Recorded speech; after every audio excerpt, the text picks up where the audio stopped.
Merci beaucoup. Cette remise de certificat est vraiment un événement heureux pour nous parce que, comme vous le savez, le ministère des Mines, du Pétrole et de l'Énergie a fait prendre un arrêté interministériel signé par 5 ministres et qui institue un audit énergétique obligatoire et périodique pour les gros consommateurs d'énergie.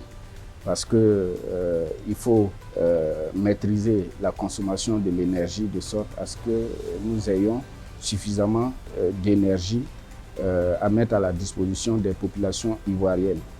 Et donc, ce dispositif d'audit énergétique, pour être opérationnel, il faut bien entendu des professionnels bien formés qui puissent réaliser les audits énergétiques. Et donc, dans ce cadre, l'arrêté prévoit que nous mettons en place un dispositif d'agrément des auditeurs énergétiques. Mais ces auditeurs énergétiques sont des personnes morales. Et ces personnes morales doivent être animées par des experts. Et nous avons exigé que les compétences de ces experts-là soient certifiées. Voilà tout le sens de cette cérémonie. Nous avons désormais sur le marché des experts certifiés. Et donc, nous pensons que, conformément aux instructions de M. le ministre des Mines, du Pétrole et de l'Énergie, Mamadou Sangafoua, de rendre opérationnel le dispositif d'audit énergétique avant la fin du mois d'août, nous pensons qu'avec la mise sur le marché de ces certifiés-là, nous pouvons répondre à cette instruction de M. le ministre. La certification a été mise en place par Codinorm et un comité. Avant la fin de ce mois, nous allons commencer à agréer les auditeurs énergétiques et en août, le dispositif d'audit énergétique sera lancé. Nous espérons que les certifiés qui vont animer les auditeurs énergétiques, nous espérons que ces certifiés-là produisent, comme je l'ai dit tout à l'heure dans mon intervention, produisent des rapports qui répondent aux attentes des assujettis. Nous avons un certificat, on va le faire valoir et communiquer dessus pour montrer à nos clients actuels et futurs que nous avons réellement les compétences et la qualification pour pouvoir faire des installations de qualité et qui vont durer dans le temps. C'est une journée importante parce que dans les missions que l'État nous a confiées, nous avons longuement travaillé dans le secteur de la production manufacturière et il y a un point d'activité qui nous apparaît important, c'est la compétence des individus. Vous êtes sans ignorer que dans tous les secteurs d'activité, la notion de compétence avérée est très importante.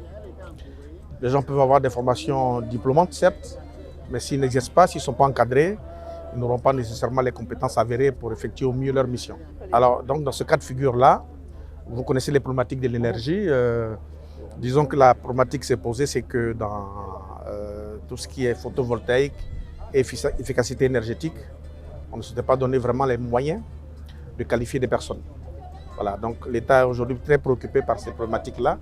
Donc on a lancé avec l'appui du GIZ, du ministère de l'Enseignement technique, de l'énergie, de l'enseignement supérieur, tout un programme, bien sûr, pour certifier des personnes.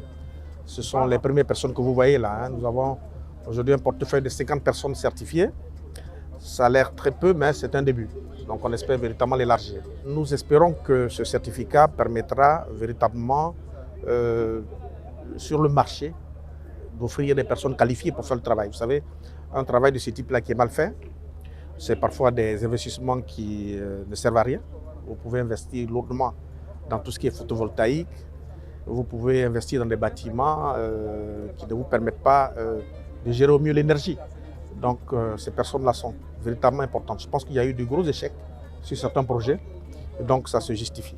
Le temps peut être, si vous voulez, très court.